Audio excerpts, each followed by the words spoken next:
Israeli American নাগরিক Aden আলেকজান্ডারের মুক্তিতে আপ্লুত হয়ে পড়েন স্বজনরা। 2023-এর 7 অক্টোবরে জিম্মির পর সোমবার তাকে মুক্তি দিয়েছে হামাস। এ খবরে ইসরায়েলের পাশাপাশি যুক্তরাষ্ট্রের নিউ জার্সিতেও উচ্ছ্বাসে ফেটে পড়ে বহু মানুষ। হামাসের পদক্ষেপে যুদ্ধবিরতি নিয়ে দেখা গেছে আশার আলো।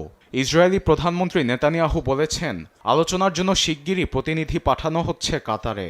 জিম্মি মুক্তিতে সহায়তায় ধন্যবাদ জানান মার্কিন প্রেসিডেন্ট ট্রাম্পকে। গাজায় সামরিক চাপ ও প্রেসিডেন্ট ট্রাম্পের কূটনৈতিক তৎপরতায় এডান ঘরে ফিরেছে। ট্রাম্প আমাকে আশ্বস্ত করেছেন তিনি ইসরায়েলের প্রতি প্রতিশ্রুতিবদ্ধ। সব জিম্মি মুক্তি ও হামাসের পরাজয় এ লড়াইয়ের মূল লক্ষ্য।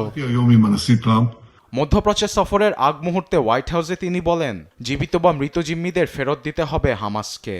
যুদ্ধবিরতির আলোচনায় গতি আনা ও ত্রাণ প্রবেশের আশায় জিম্মি মুক্তি দিয়েছে হামাস। তারপরও উপত্যকায় থামেনি বিমান হামলা। সবশেষ খান ইউনিসের নাসের মেডিকেল কমপ্লেক্সে ভয়াবহ বিমান হামলা হয়। নিহত হন সাংবাদিক সহ অনেকে। আন্তর্জাতিক সংস্থাগুলো বলছে, ত্রাণ সরবরাহ দিনের পর দিন বন্ধে দুর্ভিক্ষের কাছাকাছি গাজাবাসী, অনাহারে 5 লাখেরও বেশি ফিলিস্তিনি। ফলে ইসরায়েলকে তার অবৈধ অবরোধ তুলে নিতে ফের আহ্বান জানিয়েছেন জাতিসংঘ মহাসচিব অ্যান্তনিও গুতেরেস।